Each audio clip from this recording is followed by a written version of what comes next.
En cuanto a TEC, más que nada, en sí, más que un tratamiento etiológico, nuestras medidas terapéuticas van a estar orientadas a prevenir el daño cerebral. ¿Sí? No van a ser medidas, o sea, si ya te rompiste la cabeza, no hay nada que podamos hacer para reparar el daño ya hecho, ¿no? Lo que sí podemos hacer es lo que viene después, el daño que va a venir de manera posterior a esta lesión. ¿Sí? Entonces, lo primero que debemos conocer para manejar estos cuadros va a ser conocer bien la escala de Glasgow. ¿Por qué? Porque si bien es cierto, quizás no es la más específica para este tipo de casos, sí que es la más fácil de usar y la que utilizamos en emergencia, en la mayoría de emergencias, ¿no? Ya cuando paciente, por ejemplo, ya lo tenemos en manejo invasivo, podemos utilizar otras escalas que son mejores, como por ejemplo la escala de Four, o podemos utilizar scores tomográficos como el de Marshall, o idealmente el de Helsinki, que es el mejor de todos los scores de tomografía. Pero eso ya es en estadios avanzados, ¿no? Ya con manejo especializado. Pero en atención de emergencia, yo tengo que identificar rápidamente, ¿sí?, si estoy ante un TEC leve, moderado o severo. ¿Sí? ¿Y cómo voy a hacer esto? Pues con mi score de Glasgow, ¿sí? Y vamos a detenernos unos minutos para recordar un poco cómo se hace esto, ¿sí? Porque, pues vaya que sí hay muchas fallas en la realización del score de Glasgow en vida real, ¿sí? Por ejemplo, una pregunta, llega un paciente por emergencia en una camilla, lo bajan de la ambulancia, lo están ingresando en emergencia y se los asignan a ustedes. ¿Qué es lo primero que harían ustedes para evaluar el score de Glasgow en ese paciente? ¿Qué acción, qué harían ustedes como médicos inicialmente para evaluar el Glasgow de ese paciente? ¿Qué? Hablarle. Preguntarle su nombre. ¿Alguien tiene alguna otra idea? Tomarle funciones vitales, muy bien.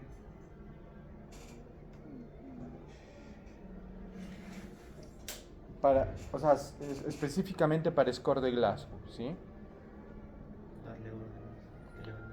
Darle órdenes, ¿ya? No. Lo primero que tienen que hacer es observar al paciente.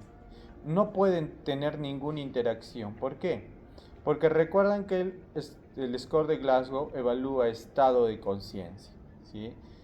Y primeramente se hace visualizando. Entonces lo que ustedes tienen que hacer cuando una camilla entre es primero mirar cuál es la actitud del paciente, cómo está. Si está con los ojos abiertos, si está movilizando sus brazos, sus piernas, si está hablando, simplemente mirarlo. En qué situación se encuentra el paciente antes de interactuar con él, ¿sí? Porque si no, yo interactúo con él y ya estoy midiendo nivel de conciencia, ¿sí? Entonces, yo primero lo miro y, por ejemplo, si veo un paciente que viene sujetando unas gasas en su cabeza para parar un sangrado y con los ojos abiertos y entra echado en la camilla así en esta posición y lo veo pasar a mi lado, yo de plano digo, ¿cuánto de Glasgow tiene? De plano digo, ya tiene 10. ¿Por qué? Porque si está agarrando una venda o unas gasas, su respuesta motor es 6. Y si los ojos están abiertos, es 4, ya tiene 10. Entonces, luego de haber observado, recién entro en contacto con el paciente. ¿Sí? Y hablamos exclusivamente de evaluar Glasgow, ¿ah? Obviamente sí que va a ser más importante tomar funciones vitales y todo eso, definitivamente. Pero yendo específicamente al punto de evaluación de Glasgow, lo que tengo que hacer primero es evaluar la respuesta a comandos en el paciente, ¿sí? Evaluar la respuesta a comandos. ¿Y cómo hago eso? ¿Qué le digo al paciente? Mueva la cabeza, mueva la pierna, mueva un brazo. ¿Cuál es el comando que yo le tengo que decir a ese paciente? De paso, para ver si está con los ojos cerrados, evaluar. ¿Cuánto es el Glasgow 3 en respuesta ocular? 3 es... ¿Ah? Al llamado, ¿no? Que abre los ojos al llamado. Pero ¿qué comando le voy a decir?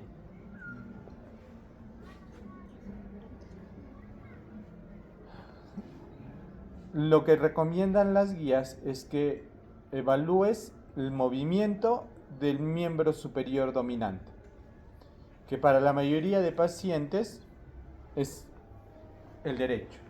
Entonces me tendré que acercar a él y decirle: señor, levante el brazo derecho. ¿Sí? El paciente va a abrir los ojos y va a levantar su brazo derecho. O puede que yo le digo: señor, levante el brazo derecho, y no se mueva. No me hace caso.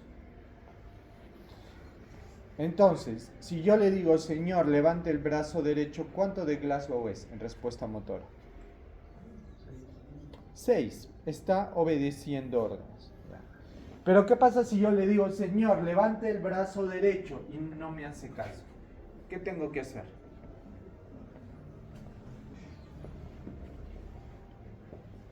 ¿Qué harían a continuación? Le hablo, por las buenas no me entiende. ¿Qué le tengo que hacer? ¿Ah? Aplicar un estímulo doloroso. Exactamente, le tengo que aplicar un estímulo doloroso.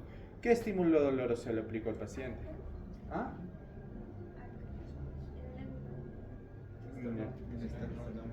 Esternón, ¿qué más? La uña, muy bien. ¿Alguien más tiene alguna otra idea? Esternón, la uña, red auricular. ¿Ya? ¿Alguien más se le ocurre otro? ¿En dónde? En el pecho. Ya, muy bien. Primero, no se realiza ninguna maniobra que pueda ocasionar un hematoma. Un pellizco no, porque te puede generar un edema, ¿sí? Perdón, un hematoma. Que han dicho la presión external también ya ha sido retirada de las guías. ¿Por qué? Porque muchas veces van a venir pacientes politraumatizados, ¿no? Imagínese que le llegue un paciente con fracturas costales estables. Tú vas a presionar con fuerza el pecho y vas a sentir un crujido, ¿no? En las costillas fracturándose, secundario a la presión que estás haciendo. Por eso no está recomendado. Lo que sí está recomendado es lo que han dicho de la presión unguial. De hecho, esa es una maniobra dolorosa para evaluar la sensibilidad periférica, ¿sí? ¿Cómo se hace la presión unguial? No se hace, y es importante que que nos remitamos a las características semiológicas de cada test que nosotros aplicamos, ¿sí? Entonces, lo que ustedes tienen que hacer es agarrar un objeto duro, que puede ser un lapicero, un plumón, lo que tengan a la mano, lo apoyan contra la punta de la uña del paciente y ejercen presión hacia abajo, ¿sí? Si es que hacen la prueba entre ustedes, van a ver que es bastante doloroso, ¿sí?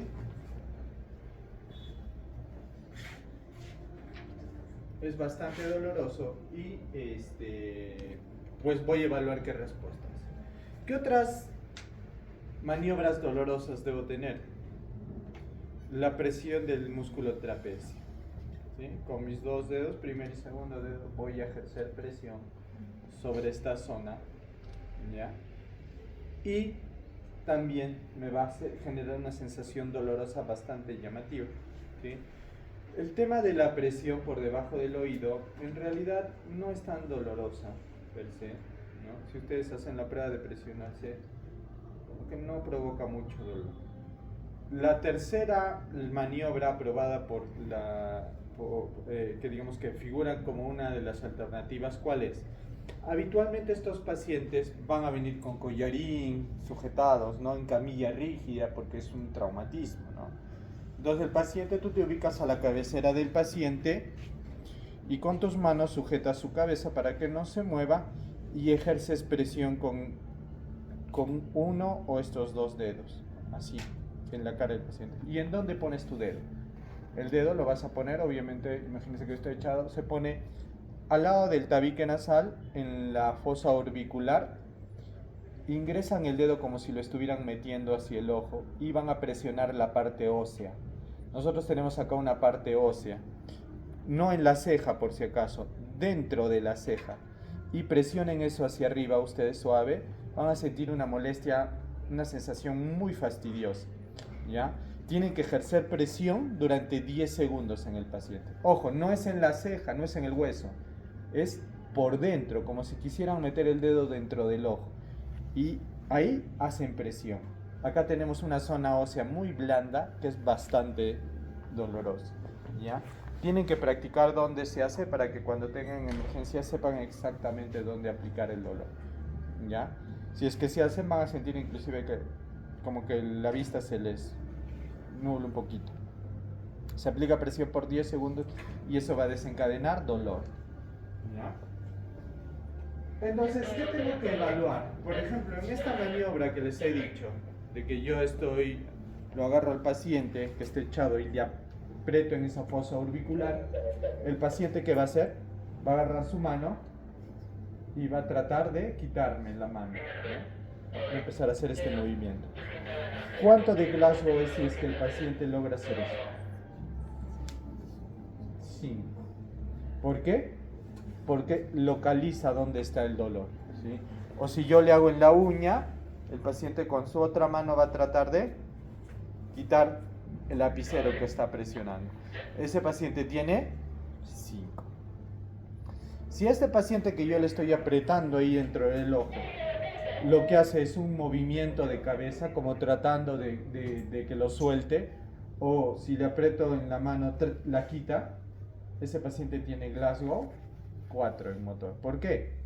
Porque está retirando al dolor. No lo localiza, trata de alejarse simplemente, ya moviendo la cabeza o quitando la extremidad en el cual yo le estoy aplicando el dolor. Eso es Glasgow 4. Glasgow 3 va a ser ese paciente que yo le aplico la maniobra dolorosa y hace una flexión patológica. Flexiona las extremidades, ya como que si fuera a ser bolita, ¿sí? Se encoge. Eso es movimientos de decorticación. Movimientos de decorticación, así se llama, eso es Glasgow 3. Si al contrario, en lugar de flexionarse, ese paciente se hiperextiende, eso se llama movimientos patológicos de descerebración, eso es Glasgow 2, ¿sí? Y si mi paciente no hace ningún movimiento al dolor, ese paciente tiene Glasgow 1. Glasgow 1, ¿sí? En respuesta motor. En apertura ocular, ese es más fácil. ¿Cómo es 4? Es ustedes, ¿no? Apertura ocular 4. 3, al llamado, ¿sí? 2, al dolor. Y 1, ya. Una pregunta. ¿Y qué pasa en el hospital? Si ustedes van, digamos, a evolucionar en su primer día de internado a un paciente, ¿sí? Obviamente, como es su primer día, van a llegar tempranísimo, ¿no? Y su paciente va a estar dormido. Y ustedes van y lo despiertan, ¿no? Señor, despierta. Y abre los ojos. ¿Es Glasgow 3 o Glasgow 4? Porque ustedes me han dicho que 3 es abre los ojos al llamado. Esa persona está durmiendo, yo lo despierto y abre los ojitos. ¿Tiene Glasgow 3 o Glasgow 4? Depende de que si es porque está dormido, entonces sí es un Glasgow 4. Pero si siempre está así, que solo responde cuando lo llamas a pesar de que sea mañana, tarde, noche, entonces 3. Pero ¿y cómo haces para un paciente que te llega por emergencia? Por ejemplo, llego dormido, ¿no? Porque en la ambulancia me laxó, me despiertas y abro los ojos. ¿cómo distinguirías tú que es un 4 o un 3? Se los mantiene abiertos. Muy bien. La diferencia básicamente es que el paciente con Glasgow 4 no solamente está con los ojos abiertos, sino es ese paciente que abre los ojos al llamado y es capaz de mantener el estado de alerta. ¿Ya? En cambio, el paciente con Glasgow 3 sí abre los ojos al llamado, pero nuevamente después de que tú le cesas el estímulo verbal, otra vez se vuelve a quedar dormido. ¿Sí? Entonces, en buena cuenta es como que si, por ejemplo, sus dos compañeras ahorita se quedan dormidas, ¿ya? Se quedan dormidas y yo las despierto. Les digo, chicas, despierten, no duerman. Y de pronto sigo hablando, me volteo un ratito y vuelvo a ver y su compañera ya está otra vez dormida y ella despierta, ¿no? Entonces, de pronto le digo de nuevo, despierta, abre otra vez los ojos. Vuelvo a explicar algo y a los 10 segundos vengo a verla y otra vez dormida.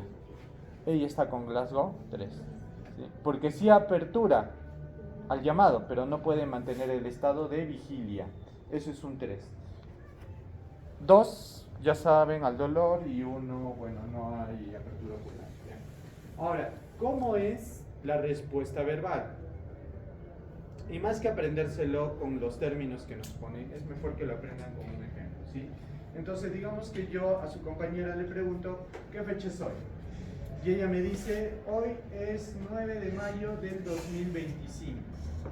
¿Sí? Está bien, ¿no? 9 de mayo del 2025, pues Glasgow 5 en verdad. ¿Sí? A su compañero le hago la misma pregunta. ¿Qué fecha estamos hoy? Y él me dice, estamos 1 de enero del 2000. ¿Cuánto tiene de Glasgow? 4. ¿Por qué? Porque sí me ha entendido la pregunta. O sea, sabe que le he preguntado por fecha, pero está desorientado. ¿Sí? Está desorientado. No se ubica en qué fecha estamos. O no se ubica en qué lugar estamos. Pero sí me responde apropiadamente. A su compañero le hago la misma pregunta y le digo, ¿qué fecha estamos hoy? Y él me dice, empieza a decir palabras. Casa, mi perro, mi mamá, mi perro. Cosas que no tienen ningún sentido. Son palabras, yo las entiendo. Estoy entendiendo que dice perro, que está diciendo mamá, que está diciendo casa, pero no tienen un sentido lógico esas palabras. ¿Él cuánto tiene? 3. A su compañera le pregunto, ¿qué fecha estamos? Y simplemente balbucea, o gruñe, o hace sonidos, ¿sí? Hace sonidos incomprensibles que no los entiendo. ¿Cuánto tiene ya? 2, ¿sí? Y a su compañera le pregunto y no me responde nada. ¿Cuánto tiene? 1. Y así voy a sacar mi puntaje entre 3 a 15, ¿sí? Hay que tener muchas atingencias, mucho cuidado con ciertos factores, ¿no? Como por ejemplo que podría ser una paciente muda o un paciente que no tenga globos oculares, ¿sí? Obviamente una muda no le voy a poner Glasgow 2, ¿no es cierto? Porque puede estar perfectamente con su estado mental normal, pero simplemente que no puede emitir palabras, ¿no? Entonces, cuando me presente un paciente así, lo que yo hago es lo califico sobre 10 nada más, ¿no? O sea, solo califico su apertura ocular y su respuesta motora, y en respuesta verbal le pongo no evaluable, ¿sí? Entonces, tengo que tomar en consideración esas características, ¿no? Obviamente, si el paciente no tiene manitos ni bracitos, no le voy a decir levante el brazo, ¿no? Tendré que utilizar las extremidades inferiores para hacer la evaluación de que me responda o no al movimiento, ¿sí?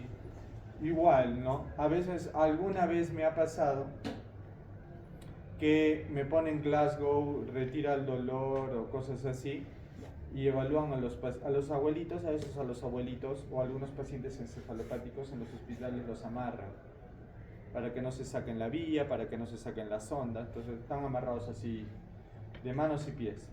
Entonces, ¿cómo va a localizar dolor ese paciente si lo tienes amarrado? Jamás en la vida, ¿no? O sea, quiere quitarse el dolor, pero está ahí sujeto. Entonces, Siempre que vas a evaluar Glasgow, tienes que desamarrar al paciente para poder hacer una mejor evaluación. Ese paciente tiene que estar completamente descubierto, ¿sí? No le vas a hacer una evaluación de Glasgow con todas las frazadas encima, ¿no? Entonces tiene que ser completamente descubierto.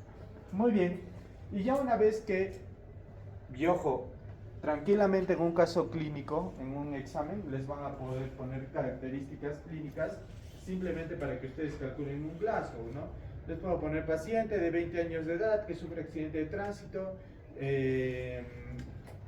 llega por emergencia, al desorientada, ¿sí? Al preguntarle por la fecha, da datos incorrectos, ¿sí?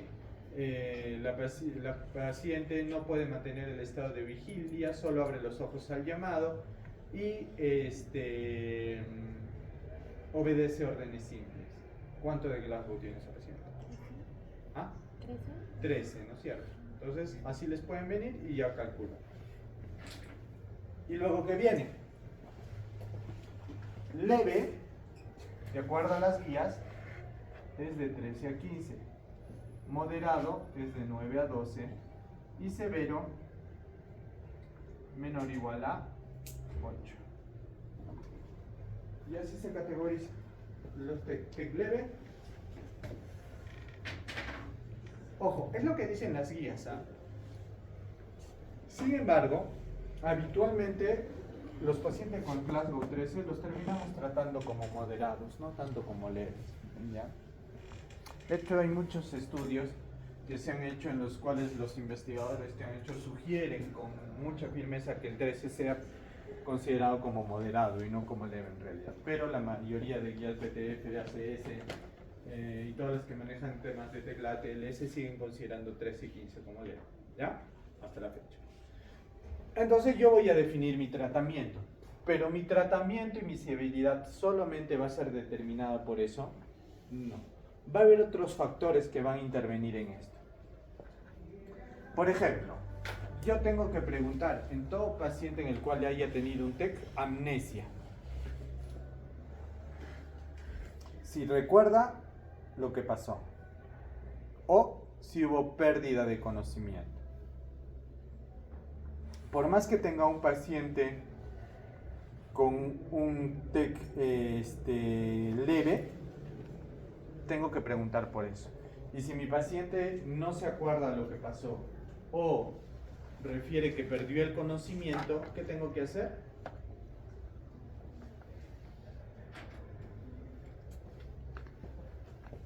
¿Qué tengo que hacer? Un ataque cerebral sin contraste. Tengo que hacer una tomografía para ver si es que ese paciente está haciendo o no edema cerebral. ¿Y cómo se va a ver el edema cerebral en TAC? ¿Cómo se ve un edema cerebral en tomografía? Hipodenso. Hipodenso. Isodenso.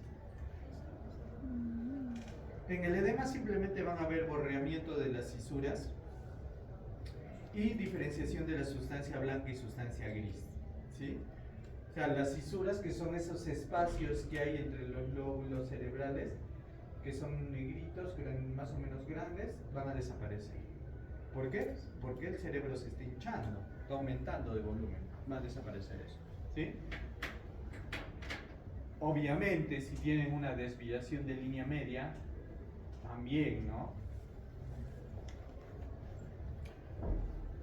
¿Qué más tengo que evaluar o en qué otro paciente más le tengo que hacer una tomografía? Por ejemplo, en pacientes ancianos, mayores de 65 años y que hayan sufrido un traumatismo, ¿sí? Por ejemplo, en pacientes anticoagulados.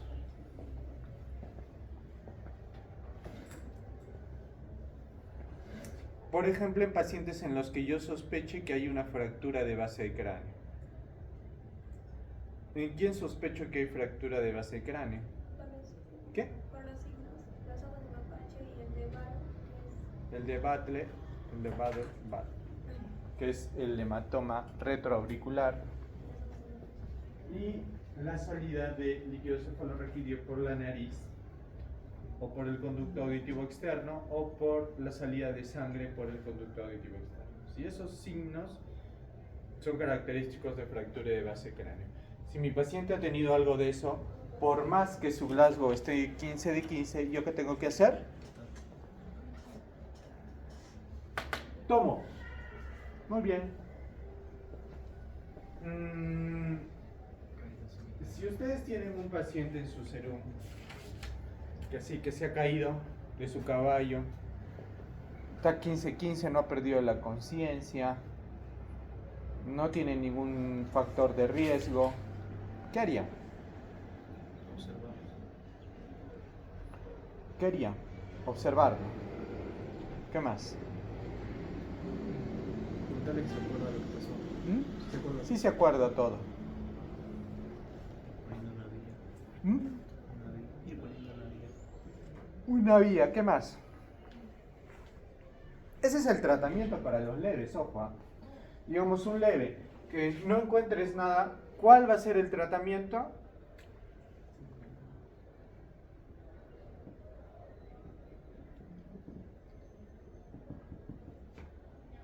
Reposo y analgesia.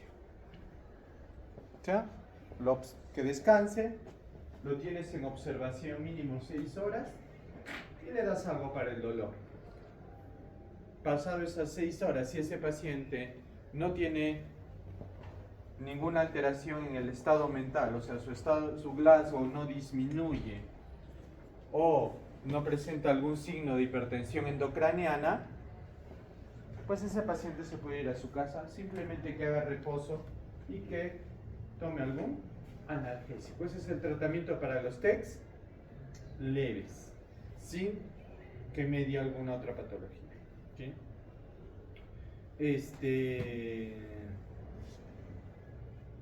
Pero en el moderado y en el severo no. ¿Sí? En el severo vamos a pasarnos al severo. ¿Cuál va a ser el tratamiento?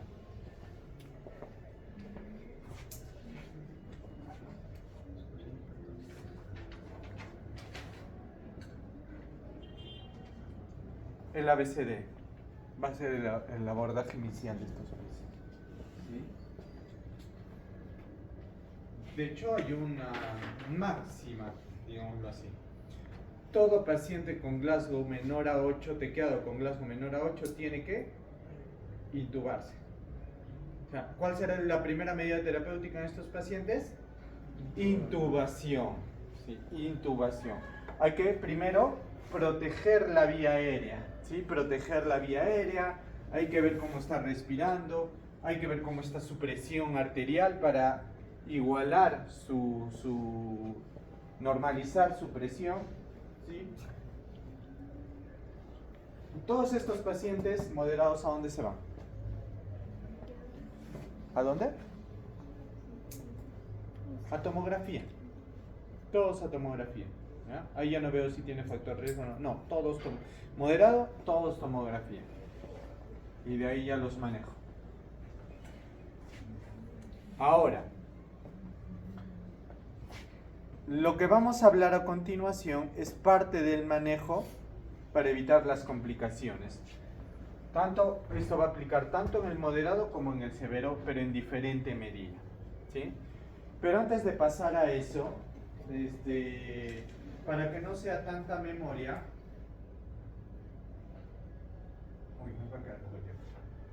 para que no sea tanta memoria, ¿qué tiene de especial o de diferente el cerebro?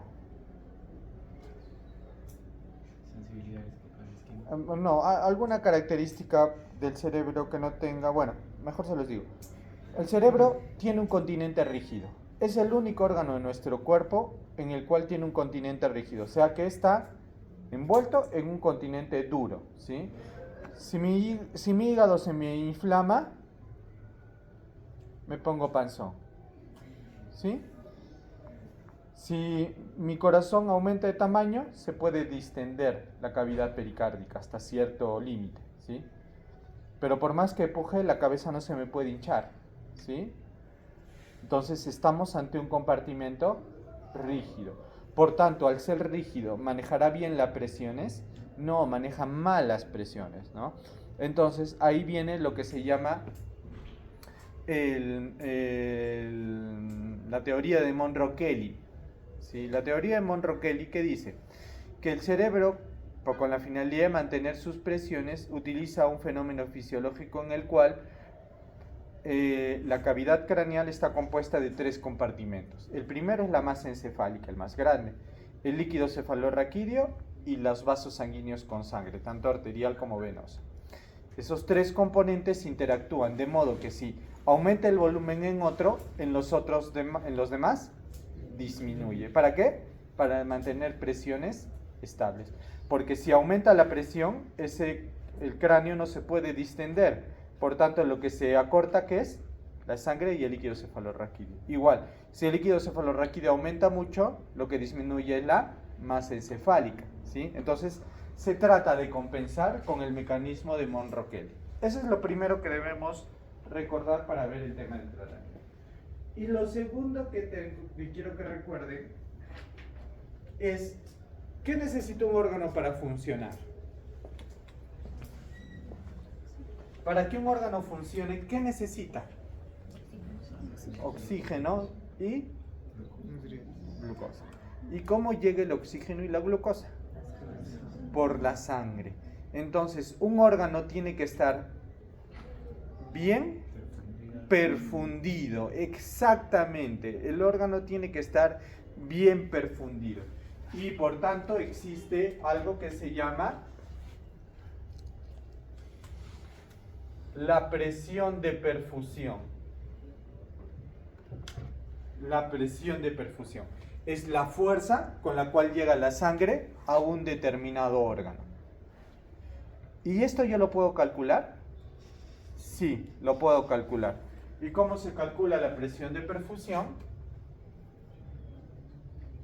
Es la PAN, o sea, la presión arterial media, menos la presión dentro del compartimento en el cual está ubicado el órgano, ¿sí?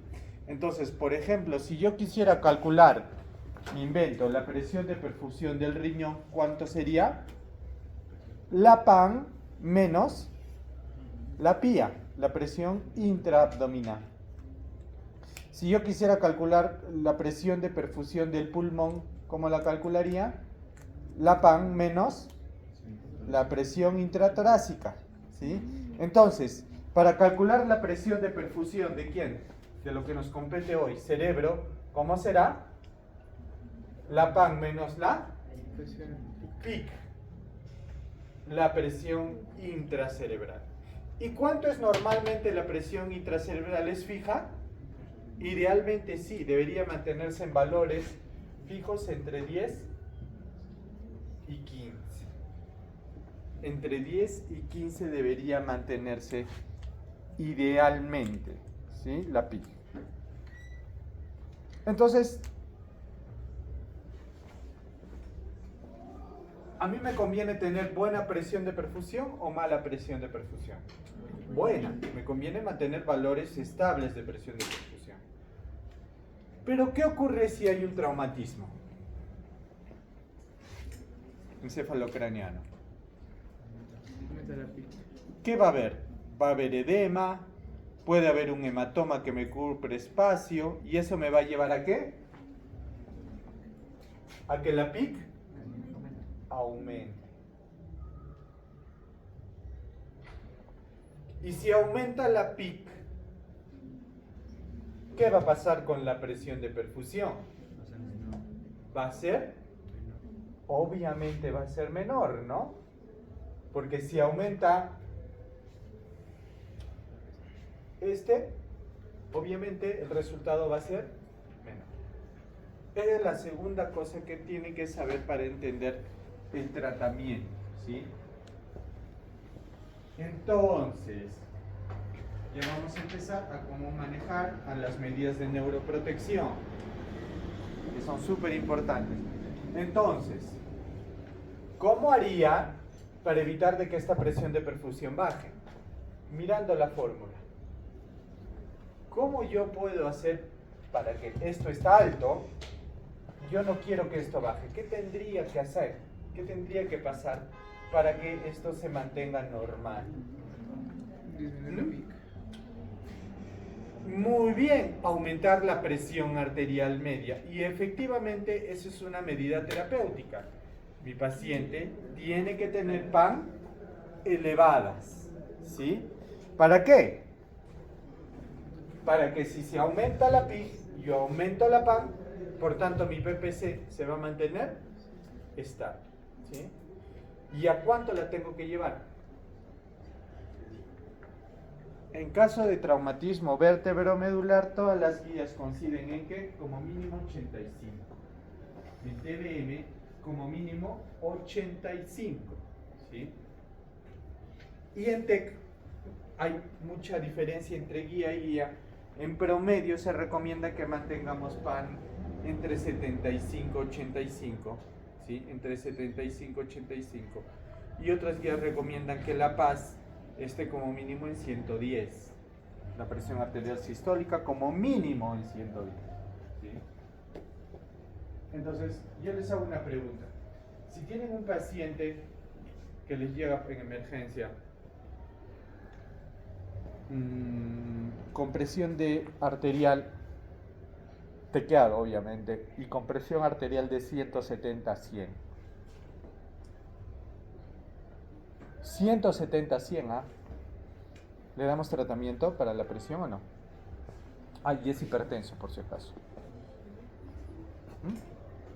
¿Sí o no? Le llega un paciente con presión, ya exageremos más, 200 sobre 100. ¿Le doy o no le doy? Tratamiento. ¿Sí o no? La respuesta es que solamente se da tratamiento antihipertensivo en pacientes con hipertensión arterial si es que la presión es mayor a 180-110. ¿Sí? Solamente daré tratamiento si la presión es mayor a 180 sobre 110. Si es menor que 180 sobre 110, no necesito darle tratamiento. ¿Por qué? Porque esa presión elevada me va a proteger el cerebro más bien. Entonces, primera medida terapéutica, aumentar la PAN. ¿Qué otra cosa más creen que tenga que hacer? Bajar la PIC. ¿Y cómo puedo bajar la presión dentro de mi cerebro? Número 1, un hueco. Me hago un hueco acá, por ahí sale el cerebro y me salvé, ¿no es cierto? Eso se llama craniectomía descompresiva. Entonces, la craniectomía descompresiva es una medida terapéutica. ¿Por qué? Porque me va a aliviar la presión intracerebral. Pero ojo, esto le haré a un paciente, por ejemplo, lúcido. No. A un paciente que está con Glasgow 12, pues tampoco lo voy a trepanar, ¿sí? ¿A qué pacientes se recomienda este procedimiento? Que vaya que sí es exagerado. A pacientes que tengan un TEC severo o aquellos pacientes que tengan algún hematoma, ¿sí? Los famosos hematomas intracerebrales, ¿sí? No vaya a ser que les pregunten, ¿cómo es un hematoma subdural? ¿Ah? ¿Cómo se ve un hematoma subdural? ¿Ah? Como un plátano, como una media luna, ¿sí? Y el hematoma epidural, biconvexo, como un lente, ¿no? Como un lente de reloj, de esta forma, así, ¿sí? Así. Y el otro se ve así, ¿ya? Epidural. Luego también tenemos las hemorragias subaracnoideas, ¿no? Que habitualmente son secundarias a un aneurisma. Y luego tenemos las hemorragias intraparenquimales, ¿no? Dentro del parénquima. Si es en tálamo, pensar en hipertensión. Entonces, en esos pacientes haré una craniectomía para drenar el hematoma o para aliviar la pica. ¿Qué otra medida terapéutica más voy a utilizar para disminuir la pica? ¿Por qué aumenta la pica? ¿Por qué aumenta la pica? ¿Por qué aumenta la presión intracerebral? Porque el cerebro se hincha, o sea, se edematiza. Muy bien, se edematiza. ¿Y cómo puedo quitarle agua a ese cerebro para que deje de estar edematizado? Recuerden clases anteriores. ¿Ah?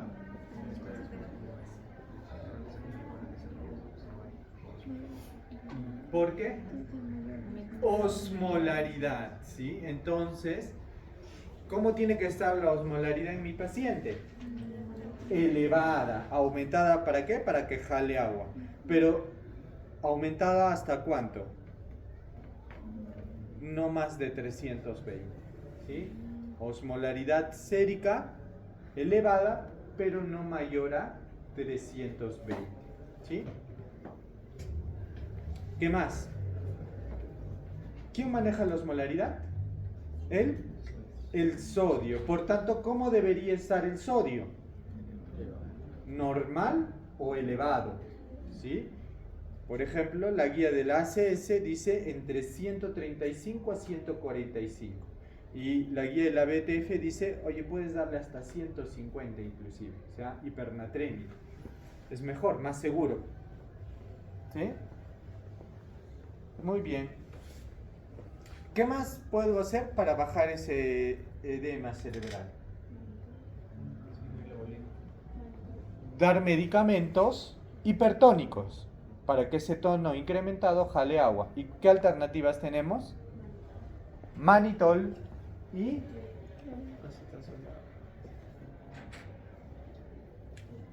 el cloruro de sodio hipertónico, pues, a partir del 3%. Entonces vamos a tener dos medidas terapéuticas, ¿sí? O sea, de fármacos que yo puedo utilizar. Mannitol, que ya mencionaron, y el otro, el cloruro de sodio hipertónico. ¿A partir de cuándo? Del 3%, también viene de 7, también viene de 22,4, ¿sí? Etcétera.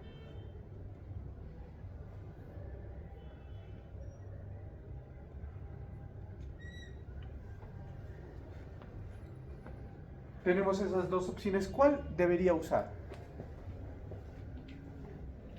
¿O qué dicen los estudios? ¿Cuál es el mejor? El más eficaz. Los que han expuesto este tema deben haber leído. ¿Cuál es el mejor? El cloruro al 3. Es muy superior al mannitol, ¿sí? ¿Por qué? Porque el mannitol es un diurético. Al ser diurético, ¿en la orina qué se elimina? Sodio. ¿Me conviene eso? No. Al ser un diurético, ¿qué pasa? Me puede hipotensar. ¿Me conviene eso? Tampoco. ¿Sí? Entonces, cuando es un edema cerebral de etiología traumática, como que no es muy bueno. ¿Qué más? El mannitol no se debe utilizar cuando hay compromiso de la barrera hematoencefálica. ¿Sí? Cuando hay compromiso de la barrera hematoencefálica no se utiliza. Entonces, en resumen, ¿cuál es digamos que la evidencia que me dice que es mejor el cloruro de sodio hipertónico? ¿Cuál es el que usamos más, por tanto? El mannitol. ¿Sí? El mannitol lo usamos muchísimo más y es el que tienen que aprender, ¿sí? Ahora, la pregunta es, ¿por qué usamos más el mannitol que el cloruro al sodio al 3? ¿Ah? Exacto. La costumbre, ¿no es cierto? La costumbre es más fuerte que cualquier otra cosa, ¿sí? Ya te acostumbraste, ¿sí? Y por más que sea mejor, dices, no, es que ya le agarré cariño, ¿no? No lo voy a dejar nunca, ¿no? Lo mismo que con sus parejas, ¿no? Entonces, vaya que no es tan bueno, pero sí lo usamos mucho, ¿sí? Pero poco a poco lo estamos dejando de usar. Si hasta hace unos 5 años nadie utilizaba el cloruro al 3, ahora sí ya que muchos utilizamos, y ya no tanto mannitol. Pero el que más van a utilizar ustedes probablemente siga siendo el mannitol en un inicio, ¿ya? ¿Y cómo se da el manitol? El manitol se da en bolos, ¿sí? ¿Y de cuántos son los bolos? Pues tienes que conocer que el manitol, el primer bolo, tienes que dar en dosis más altas y los siguientes bolos y en dosis más bajas. ¿Cuánta es la dosis del primer bolo? De 0,5 hasta 2, hasta 2,5 inclusive, dice la bibliografía, gramos por kilo. Y el segundo bolo, a partir del segundo bolo y los siguientes, la mitad, o sea, de 0,25 a 1 gramo por kilo. ¿Sí? Pero ¿cuál es el problema? Yo le tengo que decir a la enfermera, no en gramos, sino en mililitros de manitol. ¿Sí? Entonces vamos a hacer un ejemplo. Vamos a imaginarnos que yo peso 70 kilos y me tequeado, ¿sí? Y yo les digo, a ver, la dosis es de 0,5 a 2,5. Yo quiero un intermedio, 1. ¿Sí? ¿Cuánto de manitol me tendrían que dar? 70 gramos. Y ahora vengo a hacer el tema del cálculo. ¿El manitol al cuánto viene? Al 20%. ¿Qué quiere decir que venga al 20%? Que en 100 mililitros de manitol hay 20 gramos. Que en 100 mililitros de manitol hay 20, por eso es 20 por 100. ¿Cuántos gramos necesitaba en el ejemplo que les di? 70 gramos. Por regla de 3 simple, ¿cuánto me va a salir esto? 350 mililitros. Entonces, me tienen que dar la primera dosis 350 y luego la mitad, 175 cada 4 horas en casos severos o cada 6 horas en casos moderados. 175 mililitros. Y ya está la dosis. Así es como yo tengo que indicar en mi paciente. Sí. Después del primer bolo, ¿cuánto tiempo para el segundo? Habitualmente es el tiempo de 4 o 6 horas dependiendo de la severidad del cuadro. ¿Sí? 4 para casos severos, 6 para casos moderados.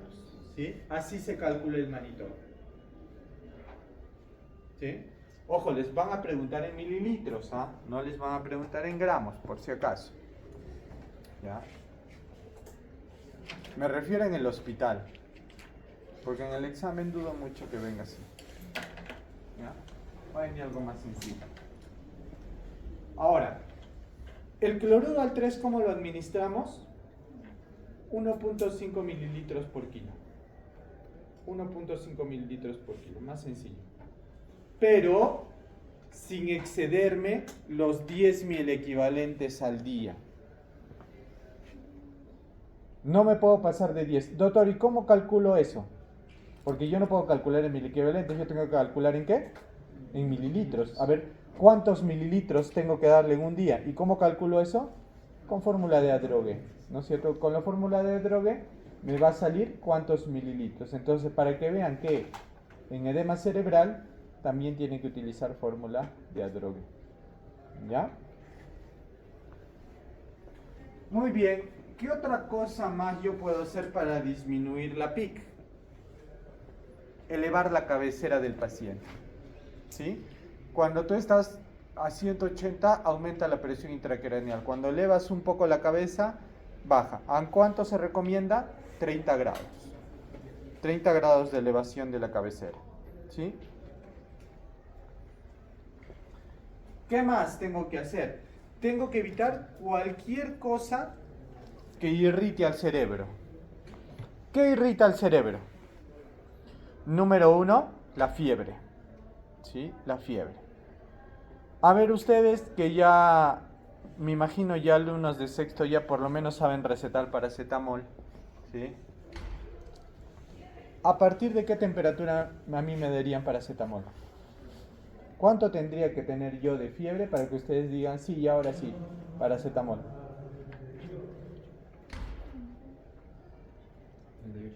38.3. ¿Alguien da más? ¿Alguien da menos?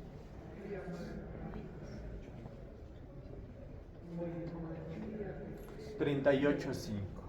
¿Sí? A partir de 38.5 ya se recomienda antipiréticos. Antes de eso, con medios físicos puedes controlarlo, ¿sí? Pero en esta situación, este cerebro es muy sensible, por tanto, nuestro tope para corrección va a ser 38. Trato la fiebre a partir de 38. ¿Qué otra cosa más es irritante para el cerebro? Las convulsiones. Las convulsiones. Ese paciente no puede convulsionar, ¿sí? ¿Y qué dicen las guías con respecto a las convulsiones? ¿Se da tratamiento profiláctico, sí o no? La evidencia dice que ya no se debería dar tratamiento profiláctico. Sin embargo, nuestra bibliografía dice que sí, que todavía debería darse, pero ya solo para casos severos. ¿Con qué? Fenitoína, 100 cada 8 por 7 días. Fenitoína, 100 cada 8 por 7 días. Y en el resto, en el leve y en el moderado, ¿qué tengo que hacer? Si convulsiona, le aplico su benzodiazepina de acción corta y ya está. Asunto solucionado. Luego, ya para terminar, ¿de qué vive el cerebro? De glucosa y de oxígeno. Por tanto, tengo que mantener niveles de glucosa estables. ¿En cuánto? Entre 100 y 180. ¿Por qué tan altos? Porque el cerebro es más seguro en hiperglicemia que en hipoglicemia. ¿Sí? ¿Qué más tengo que darle? Oxígeno. ¿Cuánto tiene que estar el oxígeno? Alto. ¿Qué tan alto? Depende. La guía del ACS dice que debe estar el PO2 entre 80 a 100, lo cual equivale a una saturación entre 95 y 100. Sin embargo, la BTF dice no. ¿Por qué? Porque la hiperoxemia, hacer saturar 100 a un paciente, va a hacer liberar radicales libres de oxígeno que provocan edema citotóxico, que van a aumentar el edema cerebral. Por tanto, ellos recomiendan mantener saturaciones entre 94 y 98. Entre 94 y 98. Finalmente, ¿el CO2 interviene en algo? Sí. Se recomienda que el CO2 se mantenga en niveles estables. ¿En cuánto es eso? 35 y 45. Y de hecho se dice que si tu paciente ya está intubado por un TEC severo, podrías elevarle hasta 50 quizás el CO2. Y va a tener cierto efecto protector frente al edema. Ojo, frente al edema cerebral. ¿Sí? Y finalmente, vamos a revisar si no me he olvidado de alguno.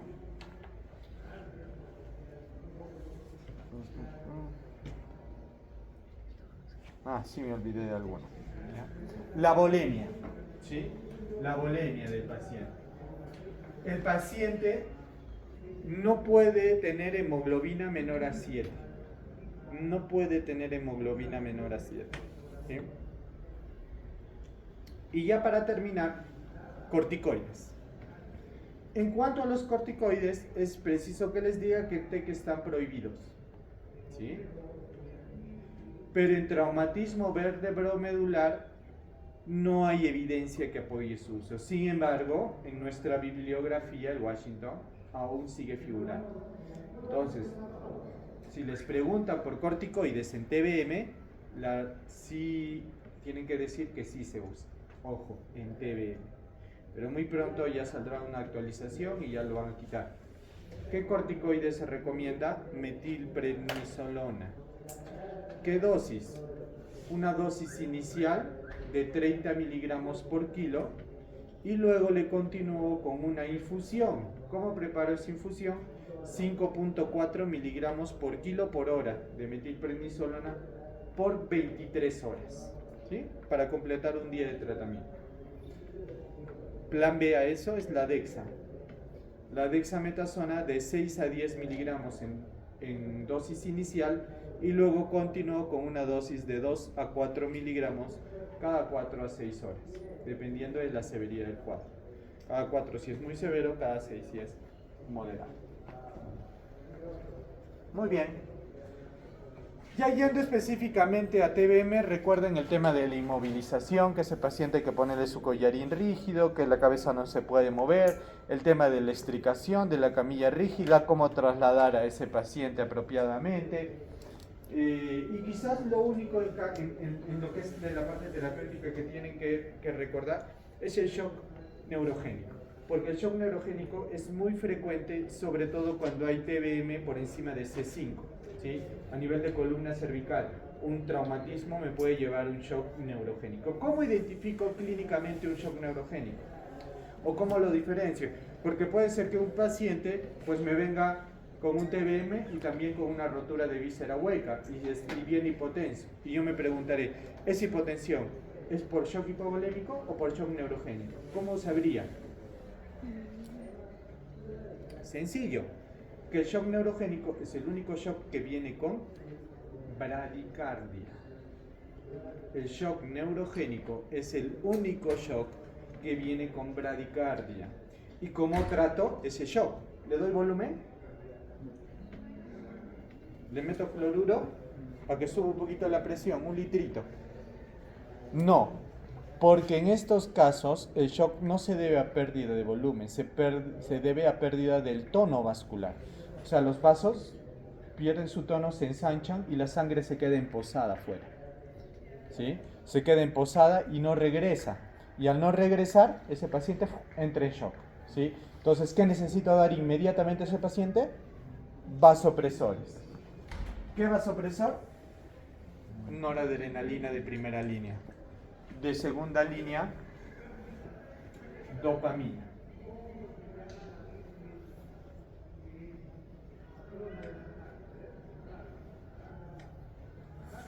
Muy bien. ¿Alguna pregunta? ¿O duda? ¿Algo que no les haya quedado muy claro?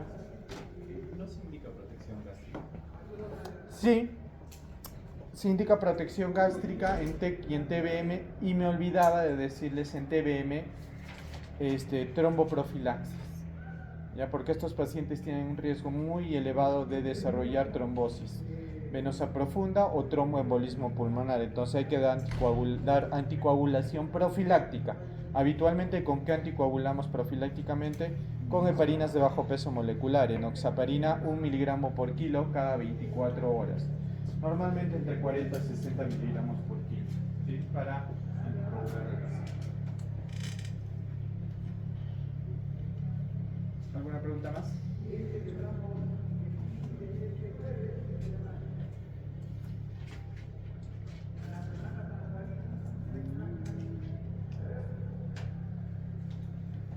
Muy bien. Nos vemos entonces el próximo.